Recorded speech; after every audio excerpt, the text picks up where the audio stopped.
Hello, everybody. Welcome to KCRW's Behind the Screens. I'm Chris Douridas, longtime DJ and radio host at KCRW.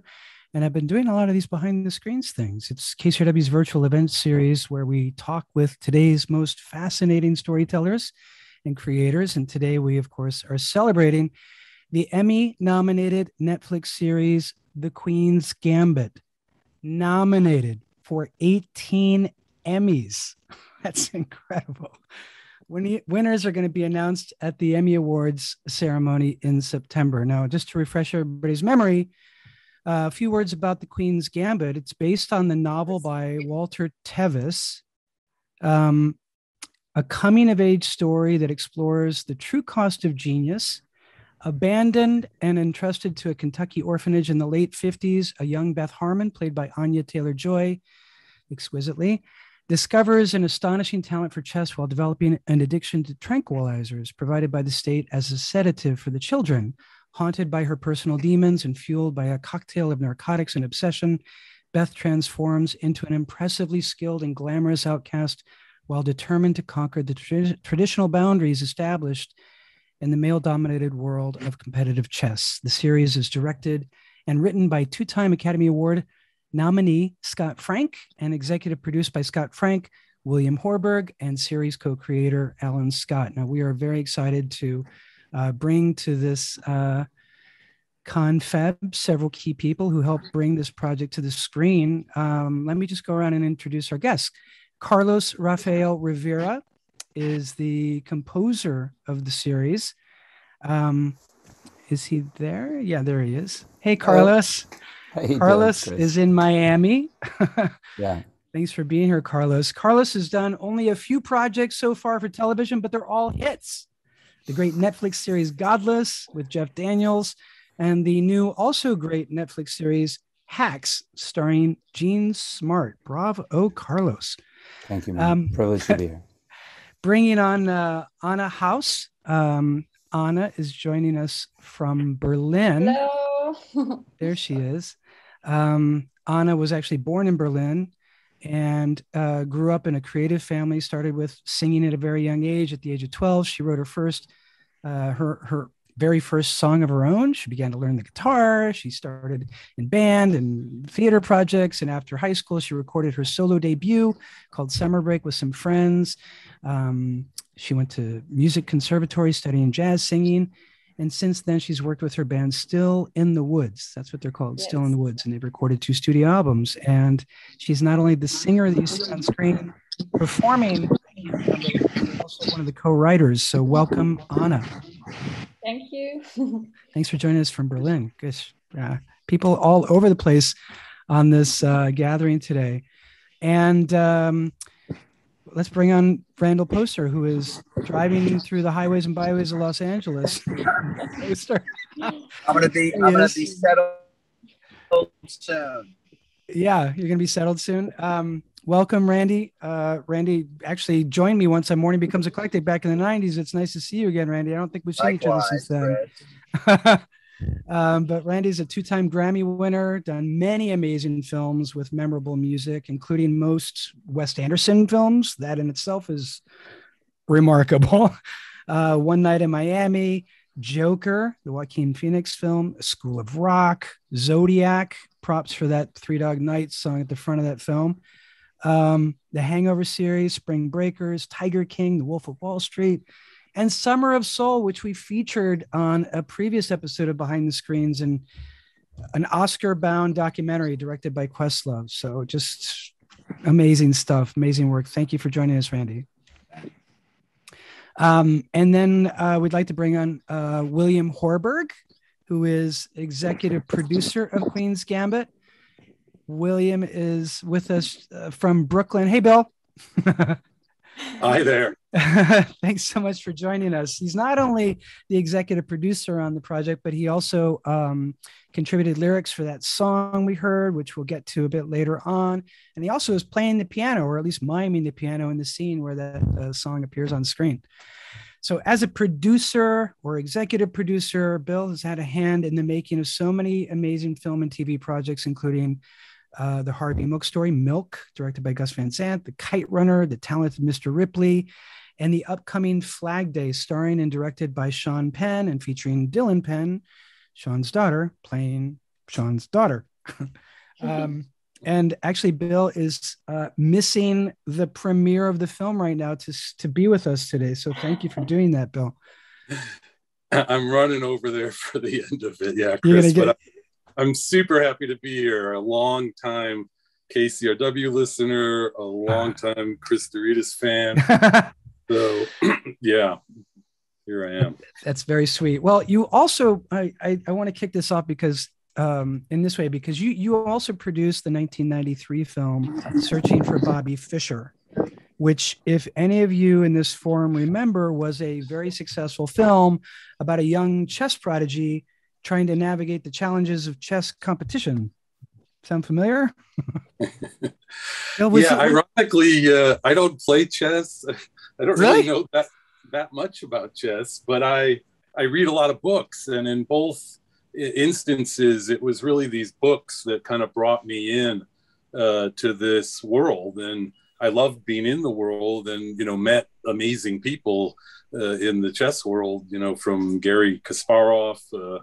Searching for Bobby Fischer was about a wonderful chess player named Bruce Pandolfini, who's played by Ben Kingsley in the film.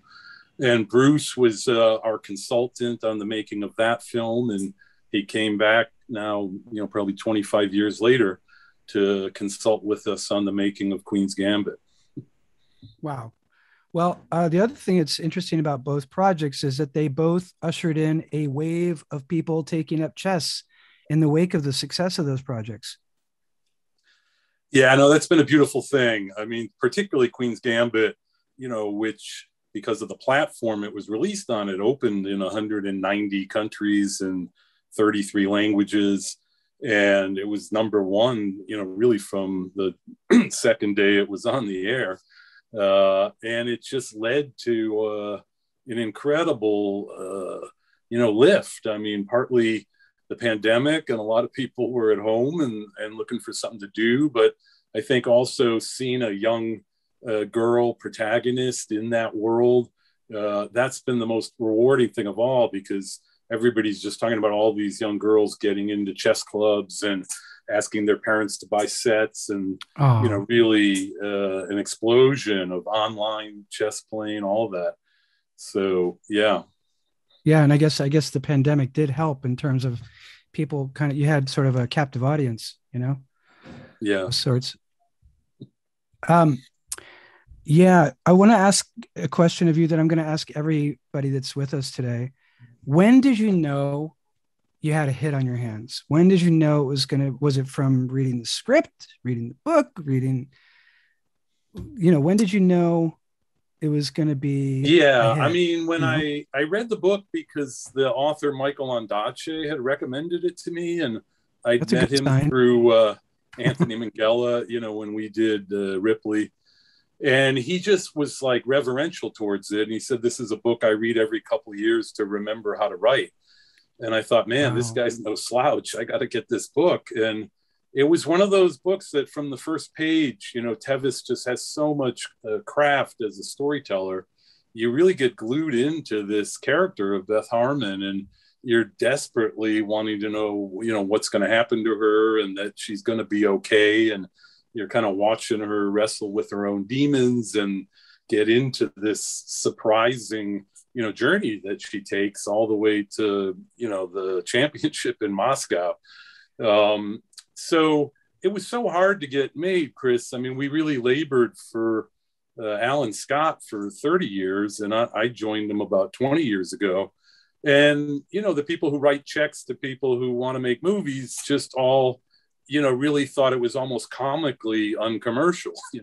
A young orphan girl in the 50s who becomes a chess champion and is addicted to tranquilizers. Are you kidding? Great elevator pitch. Yeah. So, we really, really struggled to get it made as a movie. And the pivot point was really the advent of streaming platforms and the sudden reintroduction of, what had been kind of the TV miniseries format when I was growing up, but, it kind of came back as this limited series, streaming kind of premium space for television. And Scott really pioneered that for Netflix, and Carlos, with Godless, that was their first limited series, and it was very successful. They wanted to extend the relationship with Scott. Scott and I met at Paramount in the 80s, so he was one of my long time, creative colleagues. And they asked him what he wanted to do next. And I had brought him the book, probably in 2004 or 5, and he loved it. But again, at that time, we were trying to make it as a movie. And it was really the series format that kind of cracked the whole thing open for us. And, we went back to the book and kind of relayed out the story. And it took it from just being kind of a sports narrative in an unusual game to allowing for the depth of characterization and, kind of emotional exploration of the cost of genius, which was the thing that really interested him.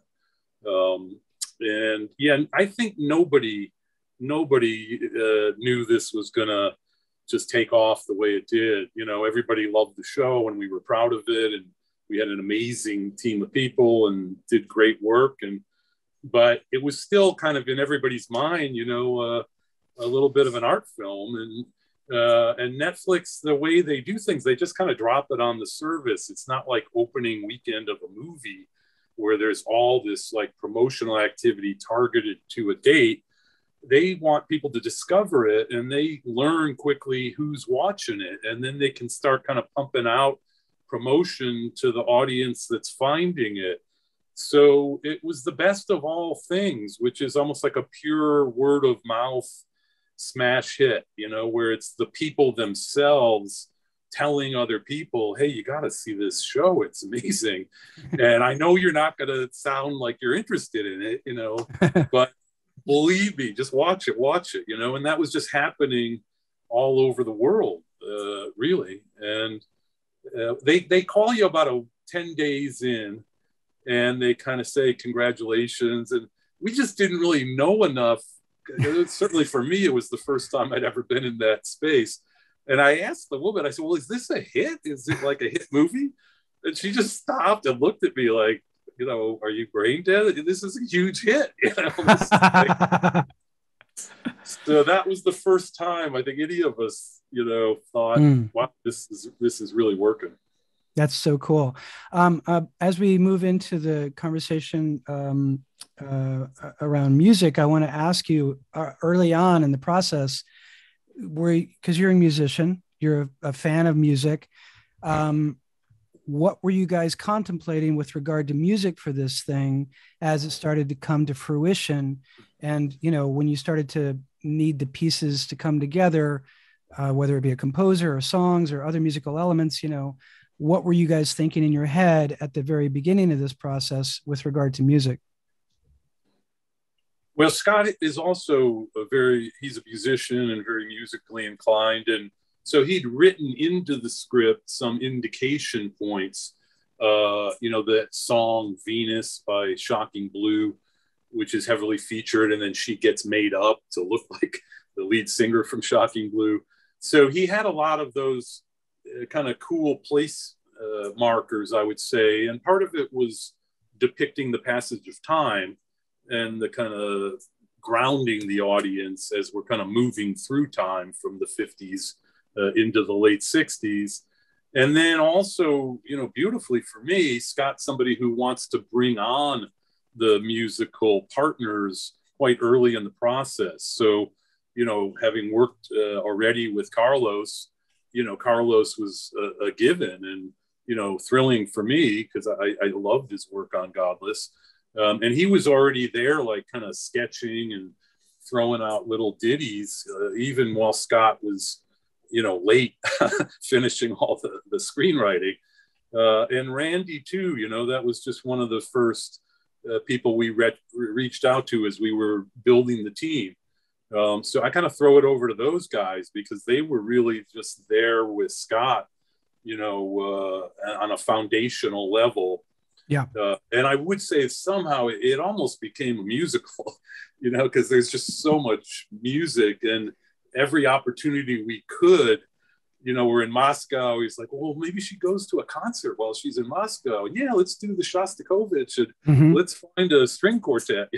So it did have a kind of expansive or expanding musical palette, I would say, for sure.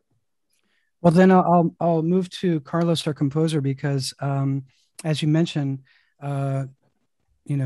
there's a through line between Queen's Gambit and the other Scott Frank projects, Godless and Hacks. And Carlos, you scored all three of these Scott Frank projects. I want to just kind of get the story of how you came to be working with Scott Frank. Well, just to be clear on Hacks, that's Lucia Agnello, Paul Downs, and Jen Statsky, who are producers, and Scott wasn't involved with that. Oh, sorry. And no, but just to be clear, because they're awesome, and if Lucia's listening right now, she probably won't hire me for season 2. So I want to make sure that I get that. But I got to meet Scott about 18 years ago now. It's insane that I get to say that, because I was looking for guitar students when I was living in LA and going to USC and doing side jobs, to get work. And I put flyers up in different areas in Pasadena and Old Town Music. And he went there and he picked my name out of a book. And at the time, and he wasn't a director at the time. He was, I want to say, just a writer. However, that writer had just happened to write Minority Report, Out of Sight, Dead Again. He was doing pretty well. You put those little things on the flyer telephone on the poles thing. and bulletin boards around town. With the local thing. Deli and the local school. And at Pete's Coffee on California, and Lake. For good guitar lessons, call. Yeah, for real, because I was like the 2 or 3 jobs of composers. And I never dreamed. I mean, the kind of thing happened like the first time I went to teach him. I walked in his office because he had an office back then in Pasadena, and I saw the posters. I saw Dead Again, which was one of my favorite movies at the time, and I saw Out of Sight. And I was like, "Well, what do you do?" He goes, "I'm a writer." I was like, "You wrote those?" And he's like, "Yeah." I was like, "Oh my God!" Like I started freaking out, and I got home. And I told my wife, I was like, "Honey, you won't believe it. I'm working with this writer." He's like amazing. She's like, "That's great. The dishes are over there." So, it was kind of reality check, which is, she hasn't left me still, so I'm still freaking out but it was really one of those things that I would have never thought that I'd get to meet you and have these kind of conversations because of our relationship. It was truly a guitar and music teacher. I really like the idea of teaching music overall, not just like your guitar and where the fingers go, but music overall, because I was getting my doctoral in composition at USC. And so I really enjoyed that. I've always thought, and that's what I still do. I teach. My day job is teaching. And so I got to hang out with him, and he was going to go direct his first film. And it was called The Lookout. And he said, "Oh, I'm going to go direct this. I'm going to work with James Newton Howard." I was like, "Oh my God, James Newton Howard." You know what I mean? Like, for me, it's always been that kind of, I'm still a fan of everyone that does great work, And I was like, okay, I'm going to get you ready to be able to talk to a composer. But at the time, I never thought I'd get an opportunity to collaborate with him. So it's been a real thrill. I mean, it's quite a leap, from teaching guitar to scoring a TV series.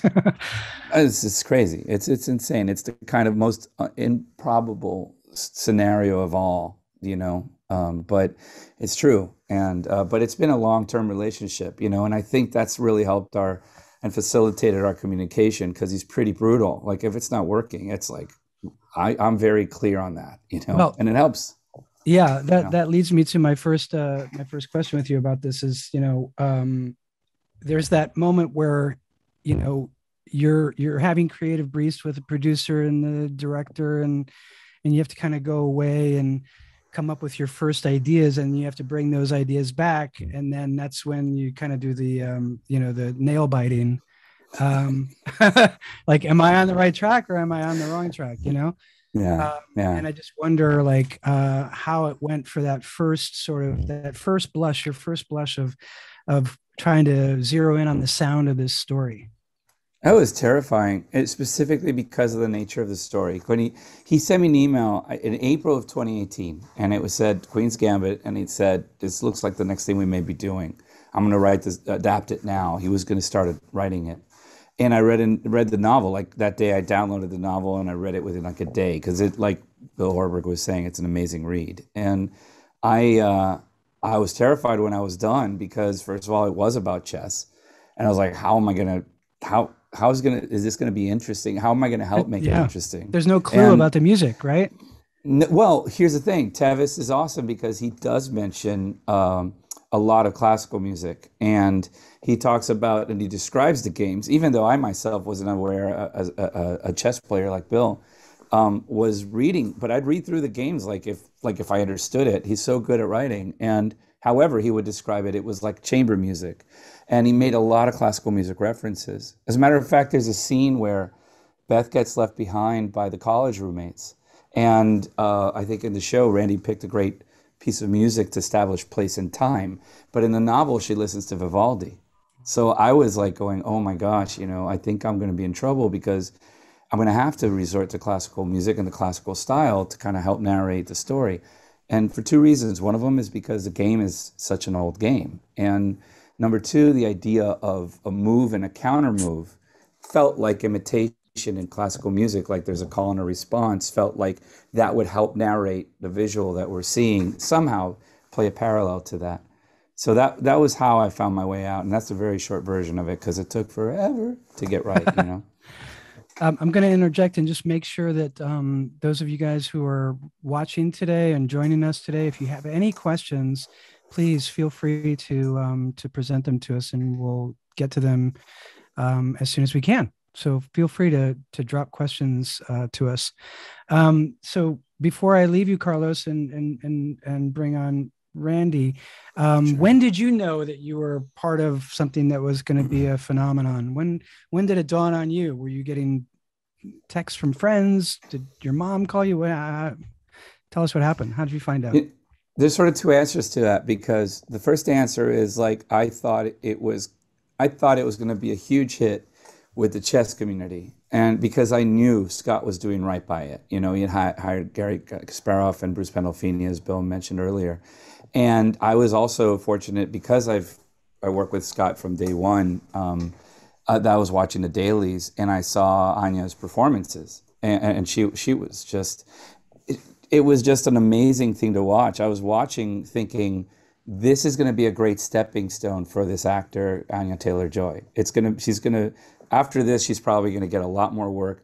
But I didn't think that would be the show that would make her a super, you know what I mean? I was just so blown away by her. But I think I called Steven Meisler, and I who was the cinematographer, amazing. And I said, dude, she's so professional. And he was like, don't call me dude. But I was like, she's so professional. And he was like, yeah, I know, it's crazy. And I was like, oh my God, I can't take it. It's like, and because you see in the dailies, you see all the takes. And so that gave me an inkling that I was already a fan of her then. But I didn't think, the second part is that I never thought it would go past the chess community until I started getting a lot of emails, about the song, about the score, and I started watching on Spotify how many people were playing the soundtrack. But then along with that, people were like, hey, what's up with that song in that episode? The jazz tune. Did you write that? I was like, nope. And that's when I started reaching out to Bill. I was like, Bill, people are really asking about this song. So for me, it was the greatest. That's when I knew something was happening, because people were freaking out about a song in the show. And it was becoming like part of the thing, of everything. So anyway. Yeah. Absolutely cool. Yeah. Randy, bringing you on to this, at what point did you come on board? I think you're muted. You're muted. Rookie move, Poster. Is that better? Am I there? You are. Pretty early on. I mean, I knew Bill, and I think it was, had you started shooting or you were just about to start shooting? I don't remember. It was early, yeah. A little before shooting. Yeah. Yeah. So, pretty early. And so when you first, so you came in from reading the script, I guess, because there wasn't anything to see yet, right? Yeah. And so when you had your sort of first blush, when you went through the script, was it just the first episode, or were you reading the whole thing? I think I was given all the episodes, so I made my way through it. And, there were some, clearly in the script, there were some song moments that we had to get together. And, and Scott is very, as everybody's saying, is very musically fluent. And also Scott is very, he appreciates, or he responds to his collaborators' enthusiasms. So, which that really makes him just sort of great to work with, because it's really spirited and really fun. And he's very sort of confident that the process will lead us to the sort of righteous moments. So, really, I think collectively we would all say that Scott really just sort of set the tone as both as a creator and as a visionary. Well, there's so many memorable needle drop moments in the show. I'm thinking about obviously Venus, the shocking blues song. That version of "Coming Home" by Quincy Jones just jumped out of the speakers for me. I actually played it on my radio show after I heard it in the show, because I was so excited by that version, because I hadn't heard it in a long time. Yeah. You went to alternate versions of some things, Herman's Hermit's version of End of the World, and that moment with Fever with Peggy Lee song. I mean, a lot of great things in the show. And I wonder if you could just, for those that don't know how a supervisor works, just take us through that initial process. Like, what's the first step after you read the script and you've had a creative conversation with the creators on the show? What's your process to get started? It's sort of like, you don't want to really transcend. It's sort of like a Baskin and Robbins kind of approach, where you like give at the outset, you sort of give the director like 36 flavors, right? And then you kind of get a sense of like, okay, these are like the 6 flavors that he really likes. And then again, I mean, everybody said is that we knew we had to use music to help settle time and place, the evolution of the culture at that time, along with Beth's development, and just also in these period pieces where a lot of the music of the era of those eras are very well known, and so how do you bring some novelty to it? How do you insinuate sort of the charge that you might get from hearing something for the first time, and I think that sort of leads you to, some pieces that maybe we all know are undervalued or might be surprising. And then, like you're saying too, is that, but also giving people comfort and grounding in using specific pieces of music. And always at the outset, one of the, important questions is, will there be any on-camera moments for music? Will there be any, performing of music on screen? Was there in the original scripts, was that contemplated, or was that kind of a afterthought to add some on-screen music moments? Well, we knew that, we had,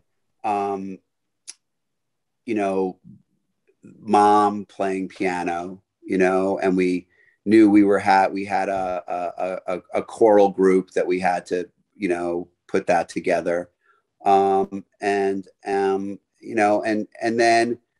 I think the Bill Horberg star moment kind of, I think that sort of came to be over the course of the development and some of the just sort of the opportunity to do something musical. I mean, I think that Bill and Scott, it was one of those things where we were looking for the opportunities where can we put music, or where can we strike this balance between the score and the songs, rather than too often in situations where it's like, you have producers who are like, well, do we really have to do that musical piece there? You know, can't that be scored? You know, we don't want to pay for that or whatever it is.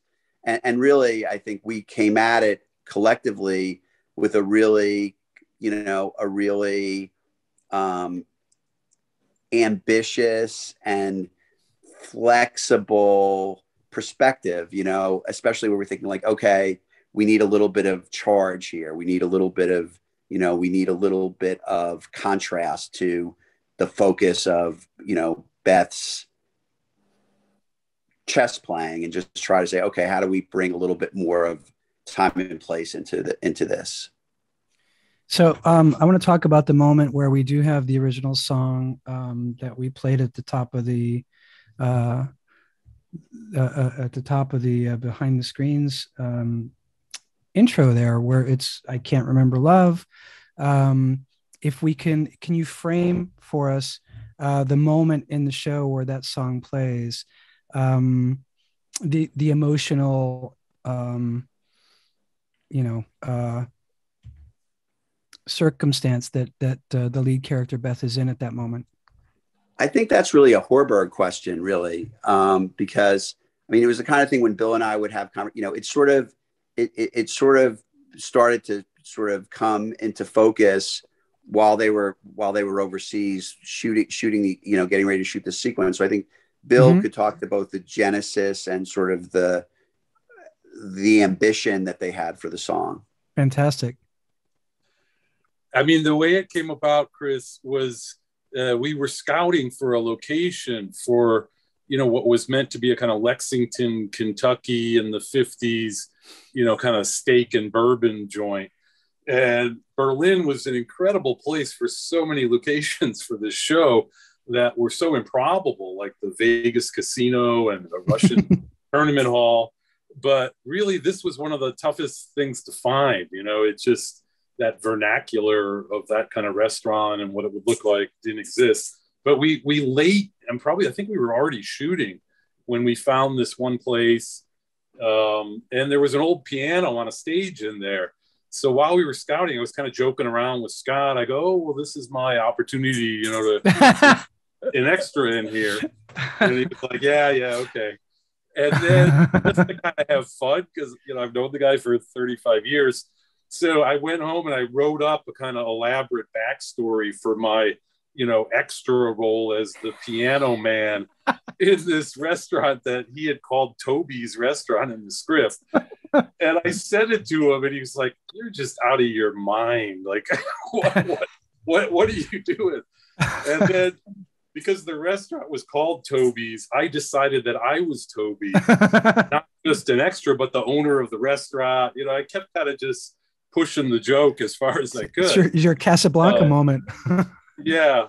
But then what really happened was we needed somebody to come to set for shooting the scenes where Marielle Heller is playing the piano, because she's meant to be, you know, quite an accomplished pianist who had kind of foregone a career as a woman to get married and had lost a child. And, you know, there's kind of sadness to her in a very subtle way. But part of it is you feel, you know, she just wasn't really allowed to be who she was as a creative person. But she had never touched a piano in her life. You know, she was fantastic at everything. And we got her some lessons and tried to see if we could just make it work, because it's always better when you don't have to kind of pan off somebody. But she wanted the security of feeling like, you know, it was going to be represented accurately, that Eric Satie piece. And so we needed a hand double. And the AD, German AD, the second AD, said, oh, my sister's, you know, plays piano and she's a music student down in Leipzig and she could probably come in for a couple of days. And wow. Scott Frank said, well, I got to see her hands, you know. So Anna came over to the studio and she auditioned her hands, and then she auditioned the piece, and everybody said great. And so she was there for a couple of days in a kind of very technical, you know, exercise of just being, you know, hands on camera. And I hadn't even really had a chance to talk to her until she was really wrapped. And I said, well, what do you do when you're not, hand doubling for movies? And she said, well, I'm really a singer and I've got a band and, I'm about to graduate from music school and I write a lot of songs. And by the way, I've got a CD coming out next week. You should come and hear us play.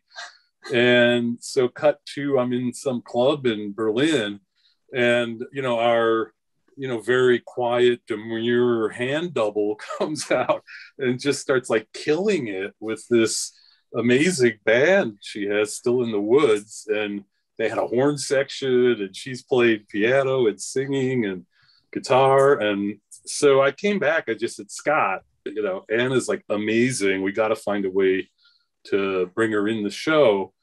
I said, well, what if Toby had a singer? Like, he just kept going.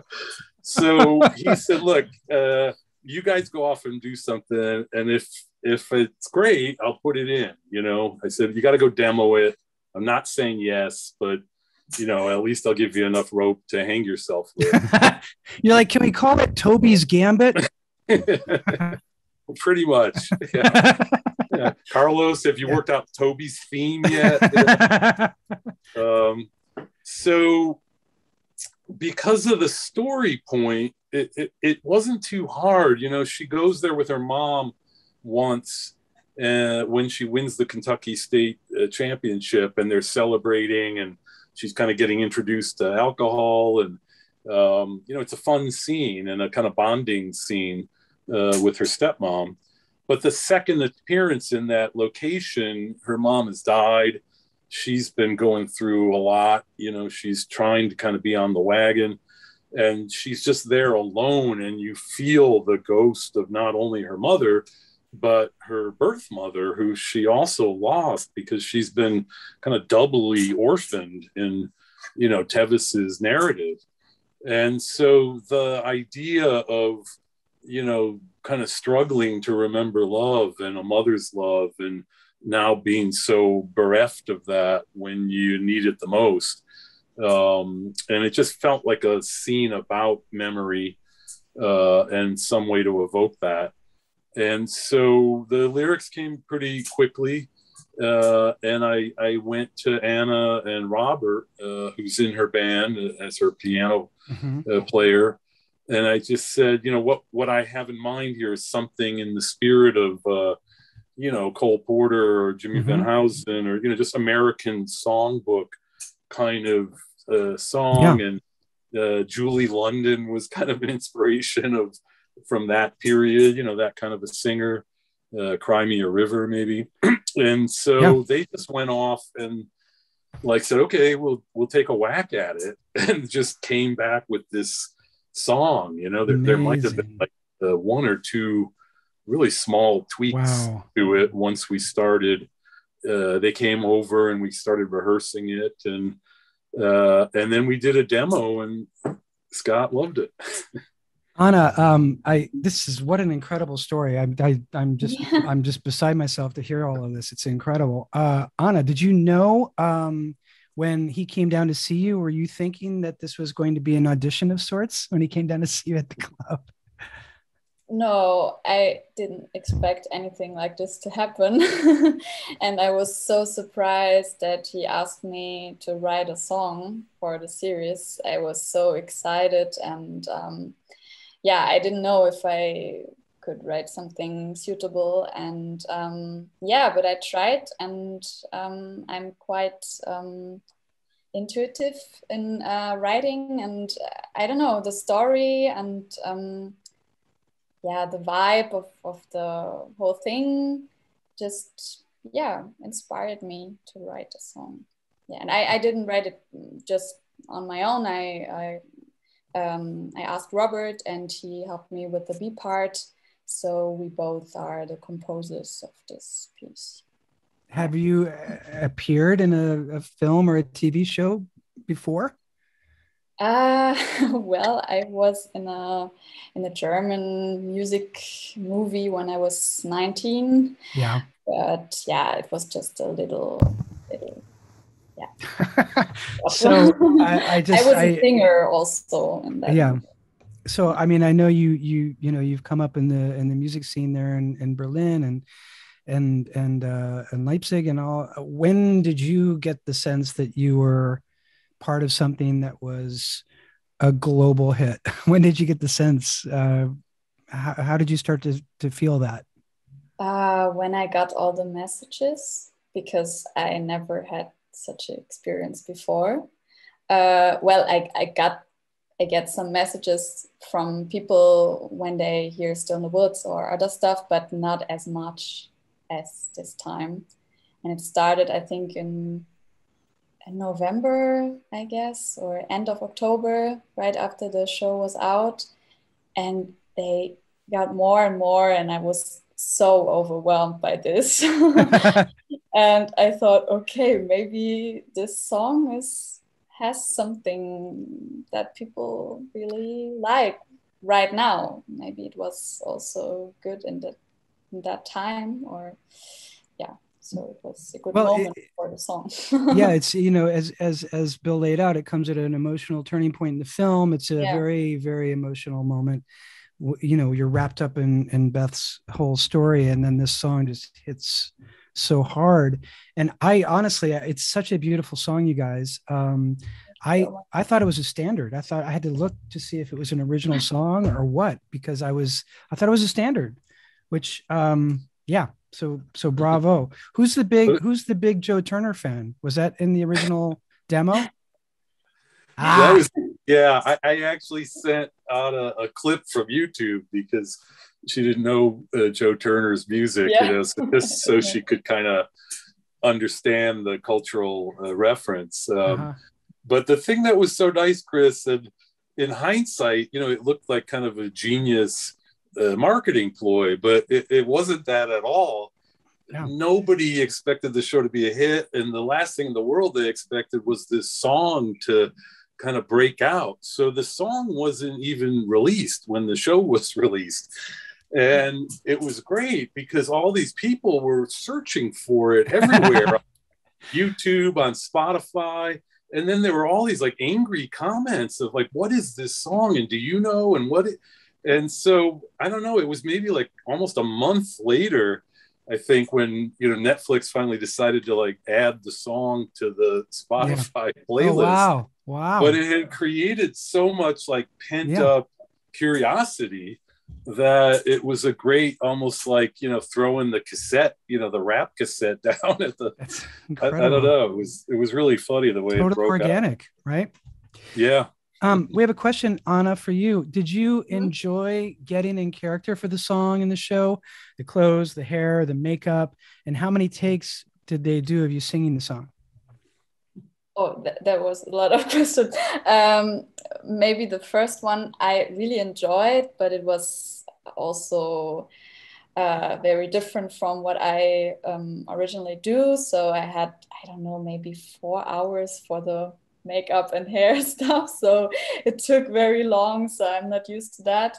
But yeah, I really was in a role. So it wasn't me anymore. I was a singer from another time, and the room and the air, it felt so different. So I had kind of I don't know, I felt not really being me. It was, I was a singer from, the 60s. So that was really cool and a nice experience. Yeah. And the other question? I forgot. Oh, the other question was how many takes? Yeah. How many takes in the studio? Of the song on camera when they were shooting it? Oh, I don't remember. I think maybe 2. Very few. Yeah. Yeah, it was the last scene of the night, and I got to say, everybody wanted to get out of there. It was quite late. But Scott, as he does, the camera, the blocking of that scene is just so beautiful. He had that idea of starting the music, but not revealing it until the waiter goes to get the drink. And you're basically following this waiter, and then you happen to kind of pause there, not to showcase the song, but because you're waiting for this guy to come back with their drink. And then you just pan back with the drink.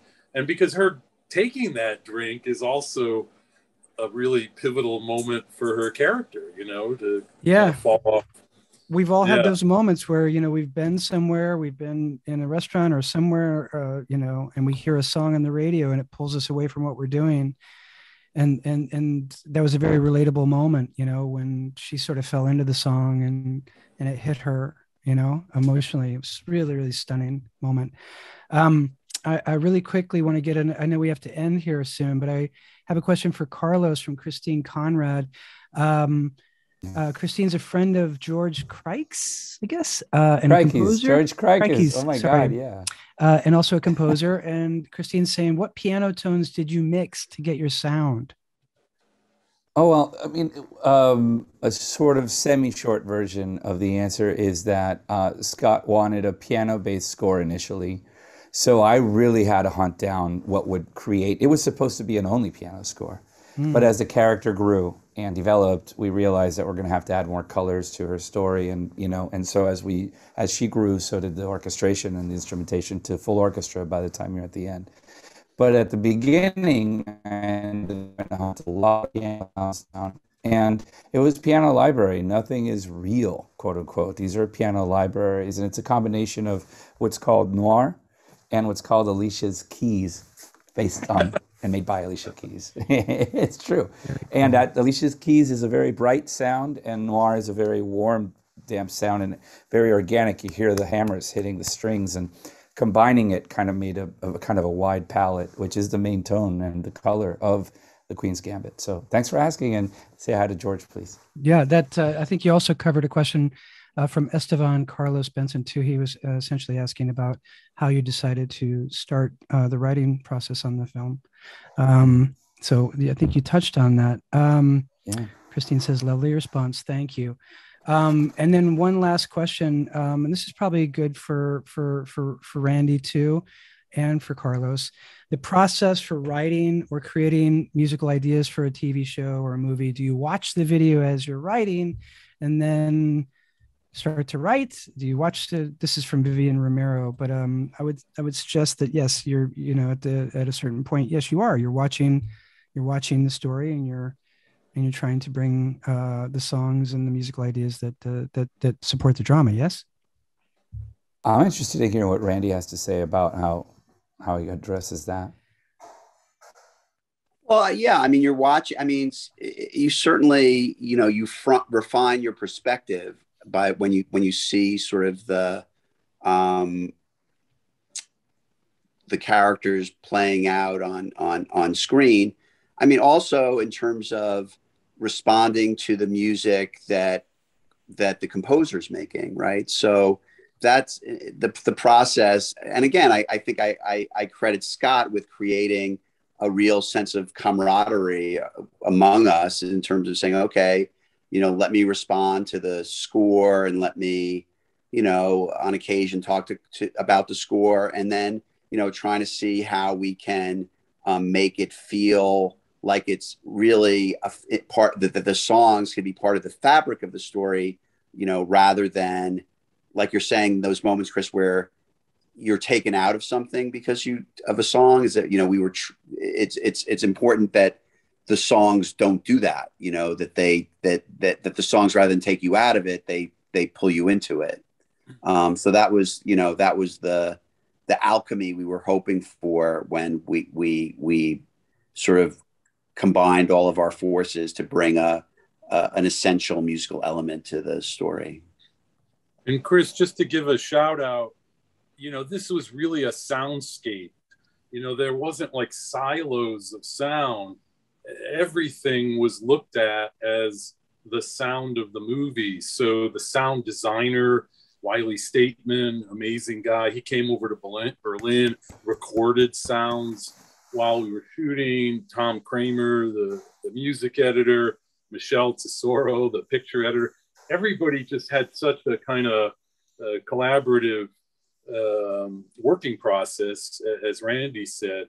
And so the clocks, that becomes a percussion element. And Carlos is going to know, okay, this is going to be part of the sound of this scene. And so his composition is not only, informed by the story and the dailies, but he's listening to what's happening in the development of the production sound and the post-production sound. And very unusually for me, I'd never done it before, Scott mixes while he's editing. He doesn't want to see the picture without a fully developed sense of sound, because I don't know how to cut it. I can't cut just on picture, you know? So we had a rolling mix going from the assembly of the first episode through the rest of the show. And I think that the show really benefited from that. You know, the sound was never an afterthought. The music was never an afterthought. It was like baked in. And yeah, that was really a nice process, and one I hope to repeat. You guys, bravo. Just congratulations on just a stunning success. 18 Emmy nominations. I wish you guys all the success in the world with this show. It's just a beautiful piece of work from top to bottom. And we can't thank you enough for joining us today. Thanks, Chris. Great to see you. Thanks, Chris. So good to see. So good to see all of you. Bill, get off to your Flag Day premiere, man. Okay, I'm going. All right. See everybody soon. Bye, guys. Thank you for tuning in, everybody, to KCRW's Behind the Screens, featuring Carlos Rivera, Rafael Rivera, William Horberg, Anna Hauss, Randall Poster. Thank you to our partner, Netflix. Look out for future KCRW partner screenings and behind the screens events in KCRW's weekly newsletters. I'm Chris Douridas. Thanks, guys. Thank you very much.